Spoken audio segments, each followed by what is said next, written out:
प्यारे ज्ञानात्मन, आज दिनांक 27 अप्रैल सन 2024 ईस्वी की शाम भाई कृष्ण जी और श्याम सुंदर जी के आवास पर ग्राम मैधौली भगवानपुर बेगूसराय बिहार प्रदेश में आप और हम सत्संग के माध्यम से आमने सामने हैं।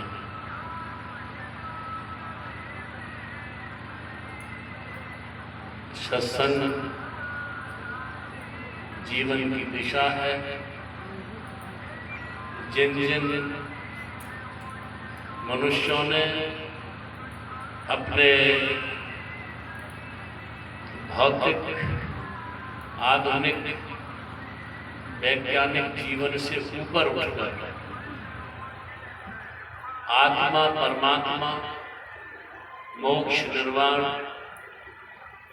या परम सत्य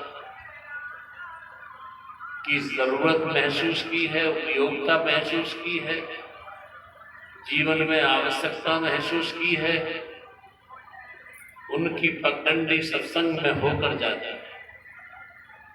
बिना सत्संग परमात्मा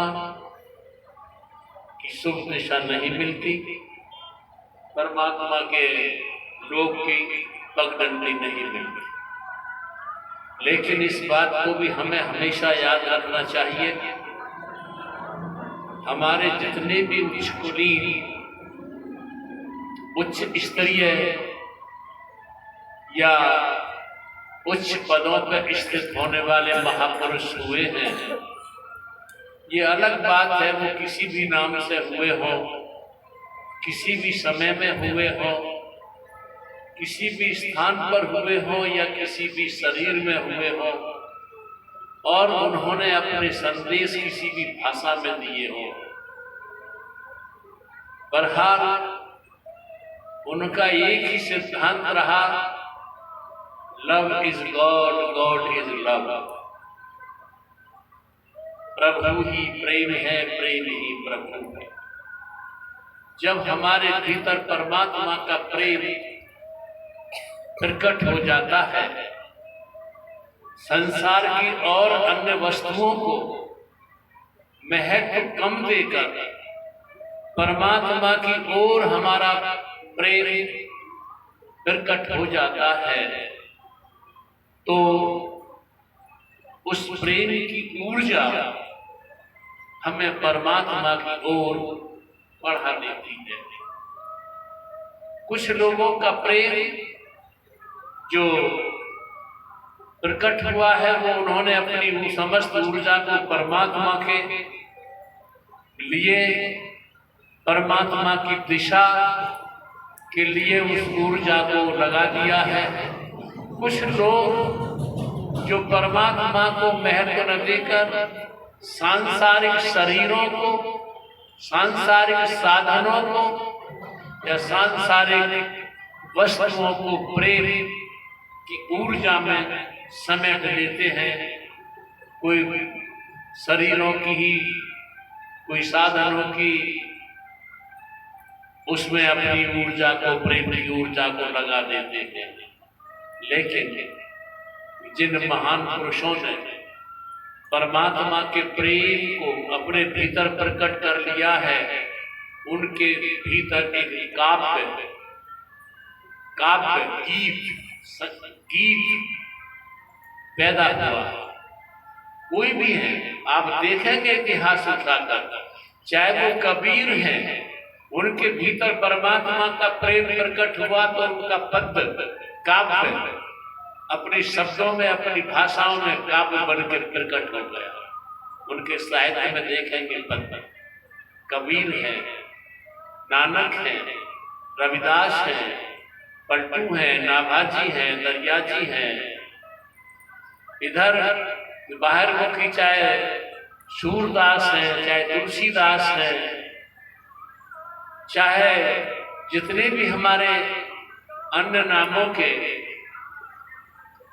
प्रेमी हुए हैं, परमात्मा का प्रेम प्रकट हो गया है, तो उन्होंने उनके भीतर से पद्य निकला, पद्य फूट पड़ा, काव्य फूट पड़ा है, संगीत फूट पड़ा है, गीत फूट पड़ा है। उन्होंने अपनी बात जो कही है वो सब पद्य में कही। एक बात और देख लें आप, जब कहीं भी हमारे हृदय में प्रेम प्रकट होता है तो प्रेम के साथ काव्य तो पैदा होता ही है, कविता तो पैदा होती ही है, पद्य तो पैदा होता ही है, उसके साथ संगीत भी पैदा होता है। देखेंगे आप इतिहास के पृष्ठों को पलट कर देखेंगे, जो बाहिरमुखी लोग हैं उन्होंने भी देखा होगा किसी महापुरुष ने डमरू को बजाया है, किसी ने ढोल को बजाया है, किसी ने ढप को बजाया है, किसी ने पखावज को बजाया है, किसी ने बीड़ा को बजाया है, किसी ने बांसुरी को बजाया है, और किसी ने मृदंग को बजाया है, किसी ने एक तारा को बजाया है, करताल को बजाया है। सब जितने भी महात्मा आपको देखेंगे कि उन्होंने सब न कोई संगीत का माध्यम अपनाया है। यहां तक है कि जो निर्गुण धारा के संत हुए हैं, जो निर्गुण धारा के संत हुए हैं, उन्होंने भी अंदर में 10 प्रकार के शब्दों का, आवाजों का, संगीत का वर्णन किया है।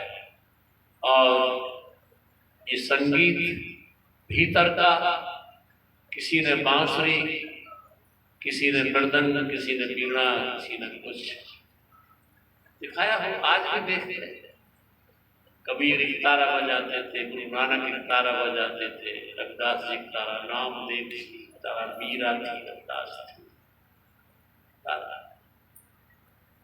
ये भीतर का काव्य, भीतर का संगीत। तुम भी कभी कभी जब अकेले होते हो, जब तुम्हारे भीतर बिल्कुल खाली हो जाते हो, तुम्हारी कभी अपने आप सीटी बजाना शुरू कर देते हो, अपने आप थिरकने शुरू कर देते हो, अपने आप को संभाल नहीं पाते। गुरु नानक देव जी जब अनाज तोड़ रहे थे, तोड़ते तोड़ते पलड़ा डालते थे, अनाज भरते, पलड़ा डालते, अनाज भरते, पलड़ा डालते, डालते 1 2 3 4 5 6 7 8 9 10 11 12 पढ़ने डाल 13, बस सूरत टिक गई। 13 पर टिक, उनके भीतर का प्रेम 13 पर टिक गया। बस पलड़ा पढ़ते थे, फिर 13 पढ़ते, फिर 13 13 13। दुकानदार ने कहा, नानक ये क्या कर रहे हैं? पलड़े पर पलड़े भरकर भरकर डाल रहे हो, लेकिन 13 से आगे गिनती नहीं कर रहे हो।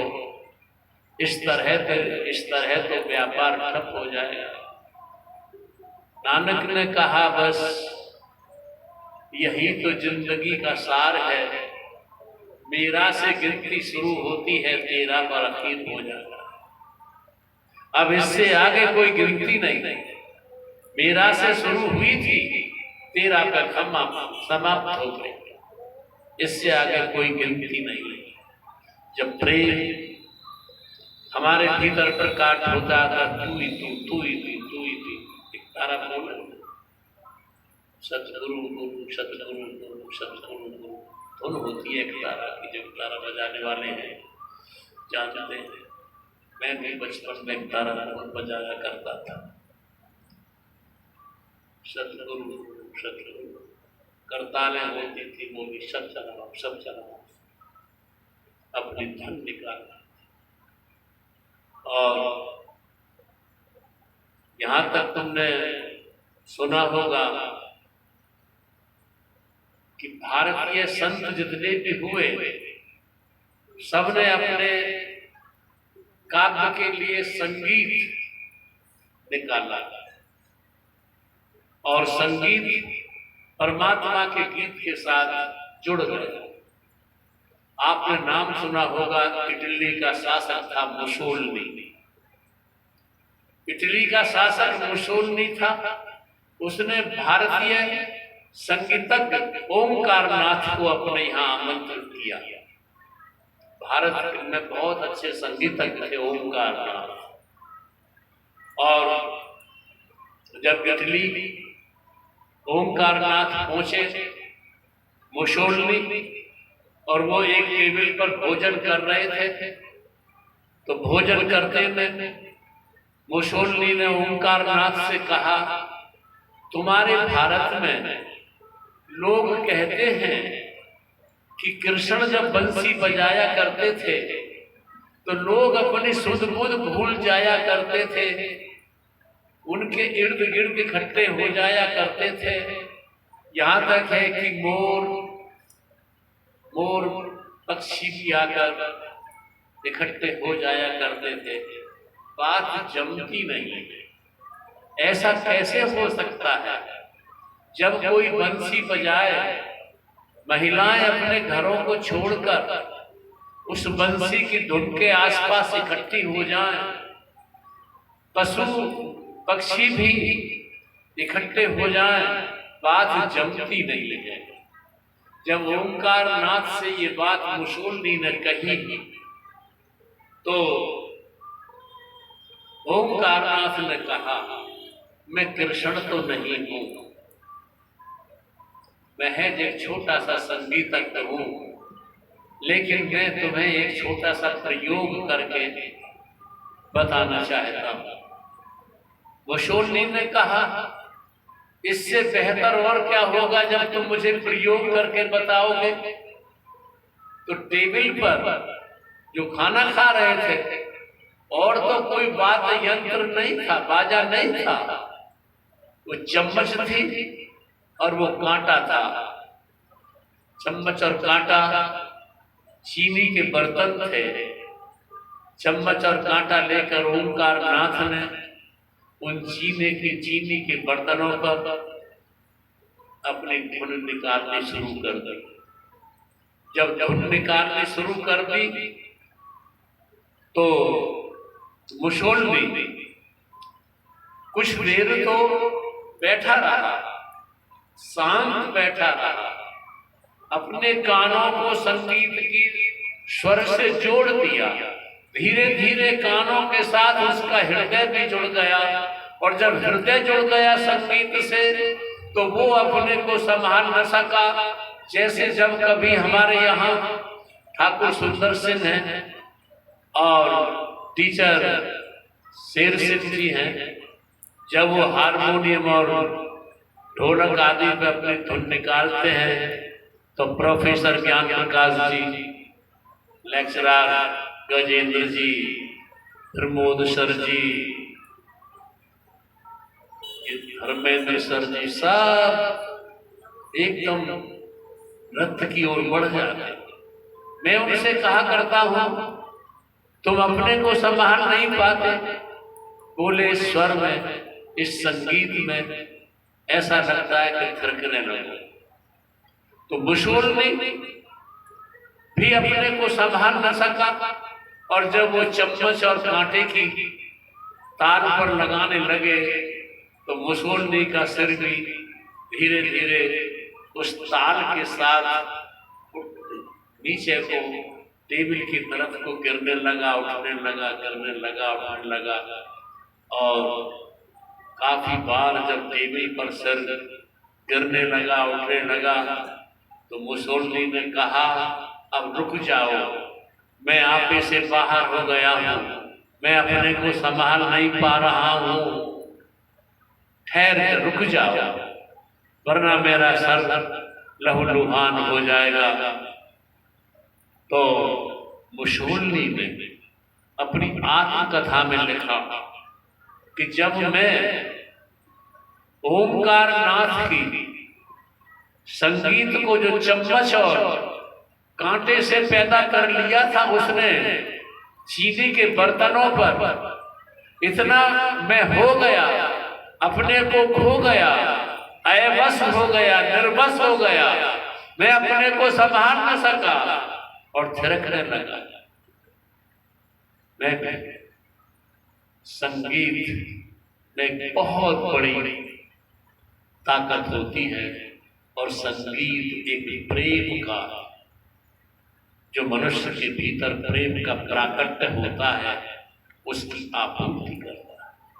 संगीत उस प्रेम की प्रकट होने की आपूर्ति करता है, चाहे मीरा हुई, चाहे रामदेव, कोई भी आप देखें, बीड़ा कहते हैं, सितार कहता है, एक तारा कहता है, कोई कुछ कहता है, बीना कहते हैं।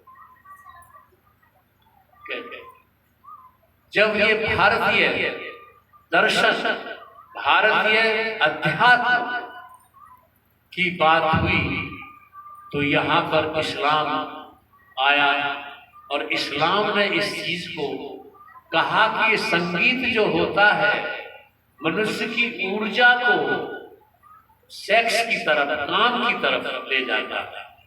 लिहाजा उन्होंने संगीत को स्वीकार नहीं किया। इस्लाम के महात्माओं ने, फकीरों ने संगीत को स्वीकार नहीं किया। इसी परंपरा चलते चलते मौलाना रूम, मौलाना जिनका पूरा नाम मौलाना जलालुद्दीन रूमी, जिनकी मसनवी बहुत मशहूर है, हमने बहुत लिखा है मौलाना रूम जलालुद्दीन पर। तो जलालुद्दीन रूमी हुए और जब वो एक दिन अपने उसमें लिखते हैं जीवन की कथा में, वो एक दिन गली से जा रहे थे और गली जो थी वो सुनारों की थी, लोहारों की थी। जब सुनार या लोहार अपने लोहे को पीट रहे थे चोटें दे देकर घनों से, हथौड़ियों से, उस गली को जा रहे थे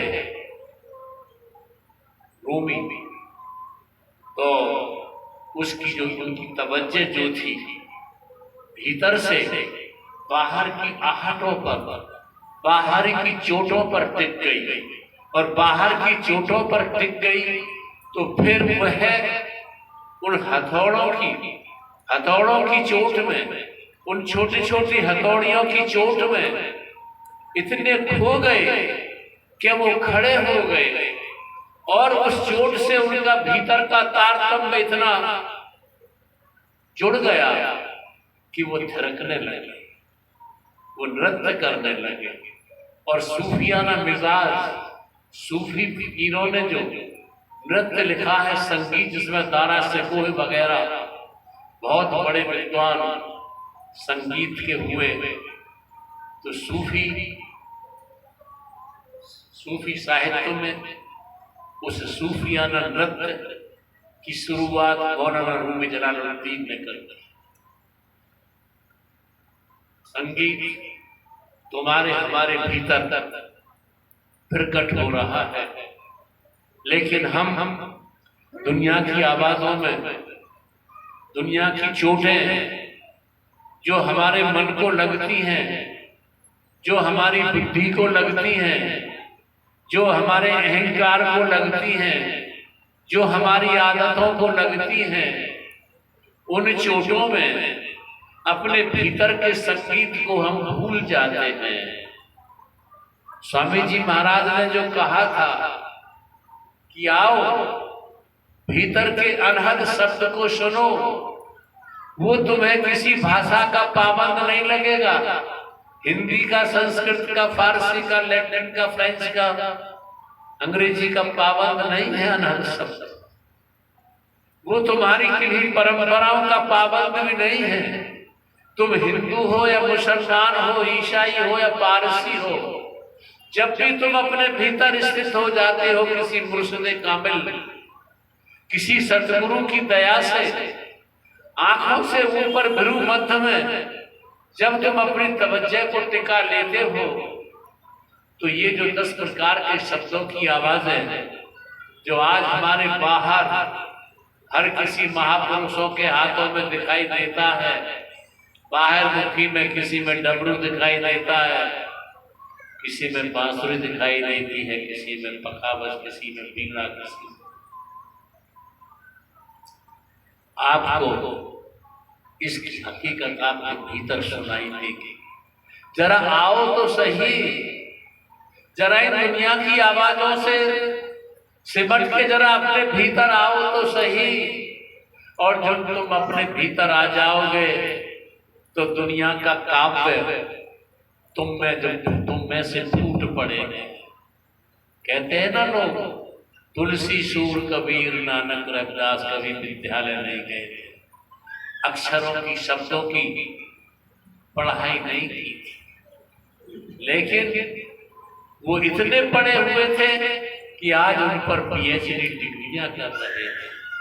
वो उनके प्रेम की ऊर्जा उनके भीतर उनको इस प्रकार ले गई कि भीतर के संगीत से जोड़ दिया उन्होंने। और ये जो संत मत राजशाही मत में उपदेश किया जाता है 5 नाम का, ये 5 नाम केवल वर्णन करने के लिए किन्हीं भाषाओं के प्रिय प्रिय शब्दों से नहीं सौंपे गए हैं। ये 5 नाम अंदर की ध्वनि है, अंदर की आवाज है, ये अंदर का संगीत है। और जब तुम अपने मन से, अपनी इंद्रियों से, अपनी आदतों से, विचारों से, अहम से सिमट जाते हो और आंखों से ऊपर 10वें द्वार की जहाँ सीढ़ी होती है, प्रारंभ होता है, वहां स्थित हो जाते हो, तब तुमको जैसे कोई गुरुत्वाकर्षण, ऊपर से हम कोई पृथ्वी से ऊपर को चीज फेंकते हैं तो जितनी उष्मा ताकत हम अपनी शक्ति लगा देते हैं इतनी ऊंचाई को उठ जाता है, लेकिन फिर पृथ्वी का गुरुत्वाकर्षण उसे अपने तरफ खींच लेता है। ऐसे ही जब तुम गुरु मध्य में एकत्र हो जाते हो, आंखों से ऊपर इकट्ठे हो जाते हो अपनी तवज्जो से, तो फिर अंदर का शब्द, अंदर का अनहद, जिसे ग्रेट नेम कहते हैं, होली नेम कहते हैं, सीक्रेट नेम कहते हैं, जिसे पाक नाम भी कहते हैं, फारसी पाक नाम, सुल्तानुल असगार भी कहते हैं, जिक सुल्तान नाम। तो वो आवाज, वो संगीत तुम्हें अपने में खींच लेगा और तुम भी एक संगीत से भर जाओगे, जिस संगीत को दुनिया के वाद्य यंत्र प्रकट नहीं कर सकते, जिस संगीत को दुनिया के संगीतज्ञ अपनी भाषाओं में, अपने तर्जों में, अपनी रागों में, अपनी रागनियों में व्यक्त नहीं कर सकते, जो शब्दातीत है, जो शब्दों से परे है, उस संगीत का तुम अनुभव करो, उस संगीत को अपने भीतर सुनो।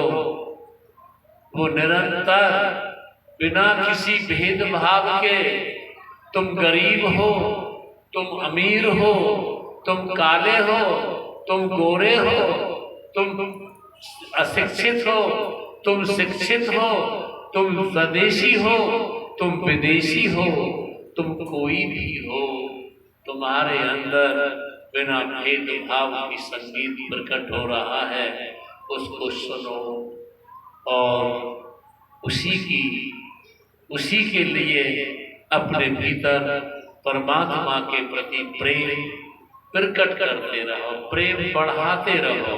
संसारी प्रेम तुम्हें 84 की ओर ले जाएगा।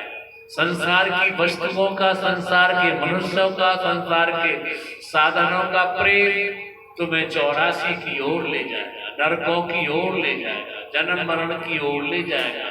लेकिन परमात्मा का प्रेम तुम्हें जन्म मरण से छुटकारा पाने की जगह मोक्ष की ओर ले जाएगा, निर्वाण की ओर ले जाएगा, परम सत्य की ओर ले जाएगा, परमात्मा की ओर ले जाएगा। और हम तुम केवल जो आज इकट्ठे हुए हैं उस प्रेम के वशीभूत ही तो यहाँ हैं। कौन कहाँ से कैसे कितने अमूल्य कार्यों को, क्षणों को छोड़कर यहाँ इकट्ठे होते हैं, दूर दूर से इकट्ठे होते हैं, ये सब उस प्रेम का ही परिणाम है। इस प्रेम के परिणाम से यहाँ एकत्र सत्संग में हुए हैं, तो जरा इसको और गहराई में ले जाओ और अपने भीतर ले जाओ और अपने इसको जरा थोड़ा सा प्रकट कर लो और उस संगीत का स्वानुभव करो जिसका जिक्र हमारे महापुरुषों ने अपने शास्त्रों में अपने उपदेशों में किया है। बस आप शराब मांस जुआ आदि जो अवगुण तुमने कर लिए हैं, जो तुम्हें तुम्हारे भीतर नहीं झांकने देते, जो तुम्हें तुम्हारी मानवता पर ठहरने नहीं देते, जो तुम्हें तुम्हारी जिम्मेवारियों पर नहीं कायम रहने देते, उन अवगुणों से मुक्त होकर अपना जो कुछ भी जीविका का साधन करते हो नेक नियत से वो करते हुए शाम सुबह दोपहर रात जब तुमको समय मिलता है अकेले होकर के अपने मन से अपनी बुद्धि अहम विचारों से ऊपर उठकर अपने भीतर के संगीत का अनुभव करो। जब तुम्हारा सत्संग सार्थक हो जाएगा, तुम्हारा भजन सार्थक हो जाएगा, तुम्हारा मनुष्य शरीर सार्थक हो जाएगा और तुम्हारा धर्म सार्थक हो जाएगा और तुम्हारी संस्कृति सार्थक हो जाएगी और तुम्हारा भविष्य भी सार्थक हो जाएगा। इन्हीं शब्दों के साथ मैं अपनी बात पूरी करूंगा। आपने मेरी बात को बड़ी शांति और प्यार से सुना है, इसके लिए मैं आपका बहुत बहुत आभारी हूँ और अंत में आपसे आशान्वित हूँ कि आप अपने भीतर के संगीत को सुनने के अभ्यास में निरंतर लगे रहें।